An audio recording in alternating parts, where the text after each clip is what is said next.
आज की इस गहन चर्चा में एक ऐसे विषय पर बात होने वाली है जो सीधे तौर पर जमीन और जड़ों से जुड़ा है। जड़ों से, और कहना चाहिए कि कई पीढ़ियों से भी जुड़ा है। जी बिल्कुल, पीढ़ियों से। आज का हमारा विषय है हरियाणा में कृषि भूमि का कानूनी बंटवारा, जिसे आम बोलचाल की भाषा में हम तकसीम कहते हैं। तकसीम। अक्सर होता क्या है कि जो संयुक्त परिवार की जमीन होती है ना, वो समय के साथ एक बहुत ही जटिल पहेली बन जाती है। मतलब पीढ़ियां गुजरती जाती हैं, परिवार का आकार बढ़ता है, हिस्सेदार बढ़ते हैं, लेकिन जमीन के कागजात वहीं के वहीं रहते हैं। एकदम सही। कागजात उसी पुराने रूप में जमे रहते हैं। और फिर एक दिन ऐसा आता है जब ये तय करना लगभग असंभव हो जाता है कि खेत का कौन सा कोना असल में किसका है। और यहीं से विवाद शुरू होते हैं। हाँ, तो आज की इस चर्चा का मुख्य मिशन ही यही है। हम इन कानूनी दस्तावेजों और इस पूरी प्रक्रिया को डिकोड करेंगे, ताकि जो भी इसे सुन रहा है वो बिना किसी भारी भरकम कानूनी शब्दावली या कहें जार्गन में उलझे इस पूरी तकसीम की प्रक्रिया को शीशे की तरह साफ साफ समझ सके। ये बहुत जरूरी भी है, क्योंकि इस पहेली को सुलझाना केवल एक कानूनी जरूरत नहीं है, बल्कि भविष्य के जो पारिवारिक विवाद होते हैं उनको रोकने का सबसे प्रभावी तरीका है। जब एक ही जमीन के दर्जनों हिस्सेदार हो जाते हैं तो टकराव होना एक बहुत ही स्वाभाविक मानवीय प्रवृत्ति है। तकसीम की ये कानूनी प्रक्रिया इसलिए बनाई गई है ताकि हर हिस्सेदार को उसका हक पूरी पारदर्शिता के साथ मिले। मतलब ये सिर्फ लकीरें खींचने का काम नहीं है। बिल्कुल नहीं। अगर हम इस प्रक्रिया को गहराई से समझें तो ये अधिकारों को सुरक्षित करने का एक बहुत ही व्यवस्थित ढांचा है। सही जानकारियों और सही समय पर कदम उठाया जाए तो दशकों तक चलने वाले कोर्ट कचहरी के मुकदमों से बचा जा सकता है। और यही वजह है कि आज हम इस पर इतने विस्तार से बात कर रहे हैं। तकसीम की अवधारणा को अगर हम इसके मूल में जाकर देखें तो ये स्पष्ट होता है कि जब चीजें साझी होती हैं तो एक न एक दिन रेखा खींचनी ही पड़ती है। सही बात है। इसे कोई भी ऐसे समझ सकता है कि मान लीजिए कोई बड़ी संपत्ति कई लोगों के बीच बिना किसी स्पष्ट सीमा के इस्तेमाल हो रही है, तो आज नहीं तो कल इस बात पर बहस जरूर होगी कि कौन सा हिस्सा किसके अधिकार क्षेत्र में आता है। जी। लेकिन जब मैंने इस प्रक्रिया के ऐतिहासिक पहलुओं को पढ़ा तो एक तथ्य ने मुझे पूरी तरह से चौंका दिया। कौन सा तथ्य? यही कि हम आज के आधुनिक हरियाणा की बात कर रहे हैं, जहां खेती में ड्रोन आ गए हैं, सैटेलाइट मैपिंग का इस्तेमाल होने लगा है, लेकिन जमीन के बंटवारे का जो मुख्य कानूनी आधार है वो आज भी पंजाब लैंड रेवेन्यू एक्ट 1887 है। 1887 का कानून। मतलब ये सोचना भी अजीब लगता है ना कि ट्रैक्टरों और आधुनिक तकनीक के इस युग में हमारे खेतों की मेड़ों का फैसला एक ऐसा कानून कर रहा है जो 100 साल से भी ज्यादा पुराना है। उस समय तो शायद हवाई जहाज का भी आविष्कार नहीं हुआ था। ये विरोधाभास असल में इस पूरी राजस्व व्यवस्था का सबसे दिलचस्प पहलू है। पहली नजर में किसी को भी यही लगेगा कि 1887 का कानून मतलब एक पुराना जंग खाया हुआ कानून होगा। बिल्कुल ऐसा ही जगता है। लेकिन अगर हम इसके तकनीकी और वैज्ञानिक पक्ष का विश्लेषण करें तो समझ आता है कि अंग्रेजों ने राजस्व प्रशासन का जो ढांचा खड़ा किया था वो अभूतपूर्व रूप से ठोस था। ठोस कैसे? मतलब 100 साल पहले तकनीक तो इतनी थी नहीं। तकनीक नहीं थी, लेकिन घड़ित था। उस समय जमीन की पैमाइश करने, निश्चित बिंदुओं से नक्शे बनाने और रिकॉर्ड सुरक्षित रखने की जो प्रणाली विकसित की गई वो पूरी तरह से गणितीय गणनाओं पर आधारित थी। उनका मुख्य उद्देश्य लगान या राजस्व इकट्ठा करना था। हाँ, ब्रिटिश सरकार का तो मुख्य काम ही टैक्स वसूली था। बिल्कुल। इसलिए वो जमीन के हर एक इंच का सटीक हिसाब रखना चाहते थे। उस कानून ने जमीन के प्रशासन की इतनी मजबूत नींव रखी कि उसे पूरी तरह से खारिज करने की कभी जरूरत ही महसूस नहीं हुई। मतलब बेस इतना पक्का बना दिया कि बस उसी पे आगे काम होता रहा। जी।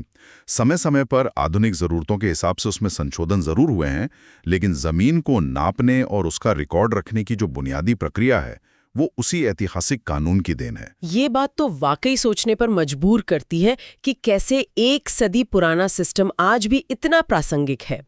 चलिए अब कागजों के इस इतिहास से निकलकर सीधे जमीन पर उतरते हैं। जी बिल्कुल। जो भी ये चर्चा सुन रहा है उसके लिए ये समझना बहुत जरूरी है कि ये प्रक्रिया जमीनी स्तर पर कैसे काम करती है। मान लीजिए किसी साझी जमीन का बंटवारा होना है तो इसकी शुरुआत आखिर कहाँ से होती है? मैंने पढ़ा है कि सबसे पहले तहसील जाकर तहसीलदार को एक आवेदन देना होता है। एकदम सही। इस पूरी प्रक्रिया का पहला कदम संबंधित तहसील में जाकर तहसीलदार के समक्ष एक औपचारिक आवेदन प्रस्तुत करना है। एक एप्लीकेशन देनी होती है। हाँ, इस आवेदन में स्पष्ट रूप से ये बताया जाता है कि अमुक जमीन संयुक्त स्वामित्व में है, उसके कुल कितने हिस्सेदार हैं और उसे कानूनी रूप से विभाजित करने की आवश्यकता है। यह आवेदन तक़सीम की प्रक्रिया का पहला दरवाजा है। लेकिन असली कार्रवाई इसके बाद शुरू होती है। आवेदन स्वीकार होने के बाद राजस्व विभाग उस जमीन से जुड़े बाकी सभी हिस्सेदारों को नोटिस भेजता है। और यही वो बिंदु है जहां अक्सर परिवारों में सबसे ज्यादा तनाव देखने को मिलता है। जी, विवाद अक्सर यहीं से सामने आते हैं। जब एक भाई को दूसरे भाई की तरफ से या कोर्ट की तरफ से कोई कानूनी नोटिस मिलता है तो उसे अक्सर एक हमले की तरह देखा जाता है। ग्रामीण परिवेश में इससे लेकर काफी गलतफहमियां होती हैं। लेकिन क्या इस नोटिस के बिना प्रक्रिया आगे नहीं बढ़ सकती? देखिए, इस प्रक्रिया में नोटिस भेजना कोई महज कागजी खानापूर्ति नहीं है। ये न्याय के प्राकृतिक सिद्धांत का अहम हिस्सा है। प्राकृतिक न्याय? हाँ, इसे पूरी तरह से पारदर्शी बनाने के लिए ही ये नियम रखा गया है।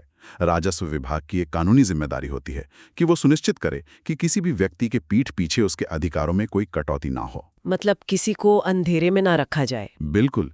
जब सभी को आधिकारिक रूप से सूचित किया जाता है तो हर हिस्सेदार को अपनी बात रखने और प्रक्रिया में शामिल होने का समान अवसर मिलता है। अगर इसे गुप्त रखा जाए तो भ्रष्टाचार और धोखाधड़ी की संभावनाएं बहुत बढ़ जाएंगी। ये तो है। इसलिए नोटिस विवाद पैदा करने के लिए नहीं, बल्कि भविष्य के विवादों को हमेशा के लिए खत्म करने के लिए भेजा जाता है। ये एक बहुत ही महत्वपूर्ण नजरिया है।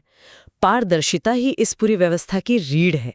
अब मान लेते हैं कि नोटिस चले गए, सभी हिस्सेदार तहसील में हाजिर भी हो गए और कागजी कार्रवाई शुरू हो गई। लेकिन इसके बाद असल खेत में जाके क्या होता है? क्योंकि कागजों पर लकीर खींचना और असल जमीन पर बंटवारा करना दोनों अलग बातें हैं। ये कोई सादा कागज तो है नहीं कि बस स्केल रखा और बराबर हिस्सों में बांट दिया। सही कहा। जमीन कोई केक का टुकड़ा नहीं है जिसे आसानी से काट लिया जाए। बिल्कुल। किसी खेत की एक तरफ पक्की सड़क हो सकती है, दूसरी तरफ कोई नहर या ट्यूबवेल हो सकता है और कोई हिस्सा बंजर या पथरीला हो सकता है। तो ऐसे में पटवारी या राजस्व अधिकारी जमीन का बंटवारा कैसे करते हैं? यही वो चरण है जहां इस प्रक्रिया की सबसे बड़ी जटिलता सामने आती है। जब कागजी कार्रवाई पूरी हो जाती है तो राजस्व अधिकारी और कर्मचारी मौके पर जाते हैं, खेत पे जाते हैं। जी, वे पूरी जमीन की सटीक पैमाइश करते हैं। और जैसा कि जिक्र हुआ, जमीन की कीमत हर जगह समान नहीं होती। सड़क के किनारे वाली जमीन की कीमत अधिक होती है जबकि पीछे वाली जमीन की कम। फ्रंट की जमीन हमेशा महंगी होती है। इसलिए राजस्व विभाग केवल क्षेत्रफल के आधार पर जमीन नहीं बांटता, बल्कि जमीन की गुणवत्ता और उसकी स्थिति का भी मूल्यांकन करता है। पैमाइश के बाद एक विस्तृत नक्शा तैयार किया जाता है जिसमें जमीन को अलग अलग श्रेणी के ब्लॉक्स में बांटा जाता है। ब्लॉक्स में? हाँ। इन ब्लॉक्स को पहचानने के लिए उन्हें क, ख, ग या ABC जैसे नाम दिए जाते हैं। इसे अगर थोड़ा और स्पष्ट किया जाए तो इसका मतलब है कि अधिकारी ये तय करते हैं कि कौन सा हिस्सा उपजाऊ है और कौन सा नहीं। ब्लॉक क शायद सड़क के पास वाला बेशकीमती हिस्सा हो सकता है, जबकि ब्लॉक ख खेत के पीछे का हिस्सा। एकदम सही समझे आप। और फिर ये तय किया जाता है कि हर हिस्सेदार को इन अलग अलग ब्लॉक्स में से उसका उचित प्रतिशत मिले, ताकि ऐसा न हो कि एक ही व्यक्ति को सारी अच्छी जमीन मिल जाए और दूसरे को सिर्फ पथरीला हिस्सा। बिल्कुल, यही न्याय संगत तरीका है। यह व्यवस्था सुनने में तो बहुत अच्छी लगती है, लेकिन असली समस्या तब आती है जब इस नक्शे पर हिस्सेदारों के बीच असहमति हो जाती है। हर कोई यही चाहेगा कि उसे सड़क के पास वाला हिस्सा मिले। स्वाभाविक है। जब परिवार वाले आपस में इस क, ख, ग के बंटवारे पर सहमत नहीं होते, तब मामला कैसे सुलझता है? असहमति की स्थिति तकसीम की प्रक्रिया का सबसे आम हिस्सा है। अगर सभी हिस्सेदार उस बनाए गए नक्शे पर पूरी तरह सहमत हो जाते हैं तो बंटवारा बहुत आसानी से और कम समय में पूरा हो जाता है। लेकिन ऐसा होता कम ही है। जी, लेकिन विवाद होने पर राजस्व अधिकारी उपलब्ध तथ्यों और नियमों के आधार पर खुद फैसला लेते हैं। वे ये देखते हैं कि कानून के अनुसार किसका कितना हिस्सा बनता है और जमीन की मौजूदा स्थिति के अनुसार वो हिस्सा कैसे आवंटित किया जाना चाहिए। मतलब अधिकारी खुद तय कर देते हैं? हाँ, जब आपसी सहमति विफल हो जाती है तो कानून अपना रास्ता खुद बनाता है और अधिकारी अपने विवेक और कानूनी मापदंडों का उपयोग करते हुए अंतिम निर्णय पारित करते हैं। और यहीं पर वो जानकारी सामने आती है जिसने मुझे सबसे ज्यादा प्रभावित किया है। हाल ही में हरियाणा सरकार ने इन नियमों में एक बहुत ही अहम संशोधन किया है। जी, एक बहुत बड़ा बदलाव हुआ है। पहले हम सुनते थे कि तकसीम के मामले पीढ़ियों तक अदालतों और तहसीलों में लटके रहते थे। दादा ने केस किया और पोता उसकी पैरवी कर रहा है। ऐसा अक्सर होता था। लेकिन इस नए संशोधन ने इस पूरी व्यवस्था को पलट कर रख दिया है। जी हाँ, ये संशोधन इस पूरी प्रक्रिया में एक मील का पत्थर है। नए नियम के तहत अब संयुक्त मालिकों को आपसी सहमति बनाने के लिए केवल 6 महीने की एक निश्चित समय सीमा दी जाती है। सिर्फ 6 महीने? हाँ, ये एक गहरा प्रशासनिक बदलाव है। सरकार और राजस्व विभाग परिवार के सदस्यों को ये अवसर देते हैं कि वे आपस में बैठें, बातचीत करें और 6 महीने के भीतर किसी ठोस नतीजे पर पहुंचें। ये समय सीमा इसलिए तय की गई है ताकि पुराने समय की तरह मामले दशकों तक धूल न फाकते रहें। लेकिन अगर हम इसे ठंडे दिमाग से देखें तो सवाल ये उठता है कि अगर उन 6 महीनों में भी कोई समाधान ना निकले तो क्या होगा? ये एक वाजिब सवाल है। क्योंकि पारिवारिक कड़वाहटें अक्सर इतनी गहरी होती हैं कि 6 महीने तो क्या 6 साल में भी बातचीत किसी नतीजे पर नहीं पहुंचती। ऐसे में क्या राजस्व अधिकारी खुद फैसला लेकर परिवार के हाथ से नियंत्रण नहीं छीन लेते? यही तो इस नियम का असली उद्देश्य है और इसकी सबसे बड़ी ताकत है। कैसे? जब हिस्सेदारों को ये पता होता है कि अगर वे 6 महीने के भीतर खुद किसी समझौते पर नहीं पहुंचे तो राज्य का प्रशासनिक ढांचा हस्तक्षेप करेगा और कोई तीसरा व्यक्ति उनके खेतों की मेड़ तय कर देगा। तो ये एक तरह का प्रेशर है। बिल्कुल। यह स्थिति मनोवैज्ञानिक रूप से हिस्सेदारों पर दबाव बनाती है कि वे अपनी जिद छोड़कर आपसी सहमति की ओर बढ़ें। नियंत्रण छिन जाने का डर ही उन्हें मेज पर बैठकर बातचीत करने के लिए प्रेरित करता है। और अगर फिर भी वे विफल रहते हैं तो विभाग नियमानुसार बंटवारा कर देता है। इसका सबसे बड़ा लाभ यह है कि मामला हमेशा के लिए लटकता नहीं है, जमीन का सही इस्तेमाल हो पाता है और एक तय समय के बाद सभी को उनका कानूनी अधिकार मिल जाता है। ये प्रशासनिक दक्षता का एक बेहतरीन उदाहरण है। ये एक तरह का टिकिंग क्लॉक या कहें समय का पहिया है जो लगातार घूम रहा है और आपको फैसला लेने पर मजबूर कर रहा है। सही कहा। अब इस चर्चा को थोड़ा और व्यावहारिक बनाते हुए कागजी कार्रवाई की तरफ चलते हैं। जब कोई भी इस प्रक्रिया को शुरू करने के लिए तहसील जाता है तो उसे कुछ खास दस्तावेजों की जरूरत होती है। जी, कागजात तो सबसे अहम है। अक्सर 3 भारी भरकम शब्दों का जिक्र आता है: जमाबंदी, खसरा और खतौनी। जो लोग राजस्व मामलों से जुड़े नहीं हैं उनके लिए शब्द किसी विदेशी भाषा जैसे लगते हैं। सुनने में थोड़े जटिल जरूर हैं। इन दस्तावेजों के बिना तकसीम की फाइल आगे नहीं बढ़ सकती। तो ये असल में है क्या? कोई भी इसे आसान भाषा में कैसे समझे? इन दस्तावेजों को समझना बेहद जरूरी है क्योंकि ये राजस्व रिकॉर्ड की बुनियाद हैं। सबसे पहले बात करते हैं जमाबंदी की। सरल शब्दों में जमाबंदी किसी भी जमीन का मुख्य खाता या मालिकाना हक का रजिस्टर होता है। इसमें स्पष्ट रूप से लिखा होता है कि अमुक जमीन का असली मालिक कौन है। इसे रिकॉर्ड ऑफ राइट्स भी कहा जाता है। यानी जमाबंदी ओनरशिप का सबूत है। बिल्कुल। दूसरा शब्द है खसरा। खसरा असल में उस जमीन का एक खास पहचान नंबर होता है। जैसे हर घर का एक एड्रेस या पिन कोड होता है, वैसे ही गांव के पूरे नक्शे में हर खेत को एक नंबर दिया जाता है जिसे खसरा नंबर कहते हैं। इससे ये पता चलता है कि जमीन गांव में किस जगह स्थित है। और तीसरा महत्वपूर्ण दस्तावेज है खतौनी। खतौनी क्या होती है? खतौनी उस व्यक्ति या काश्तकार का रिकॉर्ड होता है जो वास्तव में उस जमीन पर खेती कर रहा है। कई बार ऐसा होता है कि मालिक कोई और होता है और खेती कोई और कर रहा होता है। अच्छा, तो मालिक और खेती करने वाला अलग अलग हो सकते हैं? जी। इन तीनों दस्तावेजों की अपडेटेड कॉपी ये साबित करती है कि जमीन किसकी है, कहाँ है और उस पर वर्तमान में किसका कब्जा है। तकसीम के लिए आवेदन करते समय ये दस्तावेज सबसे बड़े हथियार होते हैं। यानी अगर हम इसे समेटे तो जमाबंदी ओनरशिप बताती है, खसरा लोकेशन बताता है और खतौनी ये तय करती है कि वहां खेती कौन कर रहा है। एकदम सटीक। इन तीनों को डिकोड करने के बाद ये पूरी प्रक्रिया काफी हद तक तार्किक लगने लगती है। लेकिन एक आखिरी और बेहद जरूरी सवाल जो मन में आ सकता है वो है आपत्ति या ऑब्जेक्शन जताने का अधिकार। जी।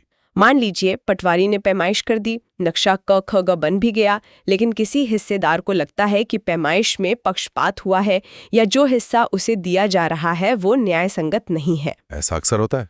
ऐसी स्थिति में उसके पास क्या कानूनी विकल्प बचते हैं? कानूनी प्रक्रिया में किसी भी स्तर पर होने वाले अन्याय को रोकने के लिए अपील और आपत्ति का स्पष्ट प्रावधान रखा गया है। अगर किसी भी हिस्सेदार को पैमाइश नक्शे या ब्लॉक के निर्धारण से कोई आपत्ति है तो उसे चुप बैठने की जरूरत नहीं है। तो वो क्या कर सकता है? वो व्यक्ति अपनी आपत्ति लिखित शिकायत के रूप में संबंधित तहसीलदार को दे सकता है। अगर वहां भी समाधान न हो तो वो एसडीएम या कलेक्टर के पास अपील कर सकता है। मतलब ऊपर के अधिकारियों के पास जा सकते हैं। जी, अधिकारियों के लिए ये अनिवार्य है कि वो उस लिखित शिकायत पर सुनवाई करें, तथ्यों की दोबारा जांच करें और यदि नक्शे में कोई त्रुटि पाई जाती है तो उसे सुधारें। इसका अर्थ ये है कि राजस्व प्रणाली में कोई भी फैसला एक तरफा या पत्थर की लकीर नहीं होता। न्याय मांगने का रास्ता खुला रहता है। बिल्कुल, न्याय मांगने के लिए हमेशा एक वैध और व्यवस्थित रास्ता खुला रहता है। इसका सीधा मतलब ये है कि प्रक्रिया पारदर्शी तो है ही, साथ ही इसमें अपनी बात रखने और गलतियों को सुधारने का पूरा मौका भी मौजूद है।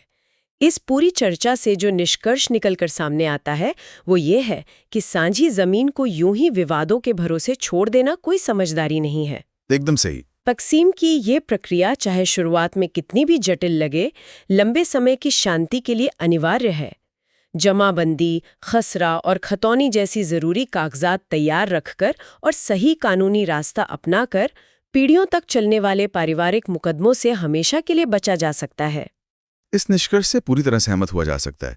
जब खेतों की सीमाएं कानूनी रूप से स्पष्ट हो जाती हैं तो न केवल पारिवारिक संबंध सुरक्षित रहते हैं बल्कि उस कृषि भूमि का आर्थिक और व्यावसायिक उपयोग भी बेहतर तरीके से हो पाता है। जी, कानूनी प्रक्रिया से डरने के बजाय उसे समझकर उसका सदुपयोग करना ही एक दूरदर्शी सोच का प्रमाण है। तो आज के इस गहन विश्लेषण को हम यहीं समेटते हैं, लेकिन जाते जाते एक नया और विचारणीय प्रश्न हर किसी के लिए छोड़ना चाहेंगे। आज हमने देखा कि कैसे 1887 के ब्रिटिशकालीन कानून और आधुनिक 6 महीने की समय सीमा मिलकर आज के कृषि बंटवारे को चला रहे हैं। लेकिन जरा भविष्य की ओर देखिए। जिस तेजी से शहरीकरण हो रहा है, हाईवे और एक्सप्रेसवे खेतों के बीच से निकल रहे हैं और जलवायु परिवर्तन के कारण पानी का स्तर बदल रहा है, क्या अगले 50 सालों में जमीन को इस क, ख, ख और खसरा नंबरों के आधार पर मापना पर्याप्त होगा? ये सोचने वाली बात है। जब एक खेत के नीचे का पानी सूख जाएगा और दूसरे में बाढ़ आ जाएगी, तब शायद क्षेत्रफल से ज्यादा पर्यावरण और भविष्य की उपयोगिता के आधार पर नए कानूनों की जरूरत पड़ेगी। क्या हमारे 1887 के ये मजबूत नियम भविष्य के इस अभूतपूर्व बदलाव का सामना कर पाएंगे? ये एक ऐसा सवाल है जिस पर गंभीरता से सोचने की आवश्यकता है। आज की इस चर्चा में जुड़ने और अपना समय देने के लिए बहुत बहुत धन्यवाद। नई जानकारियों के साथ जल्द ही फिर मुलाकात होगी।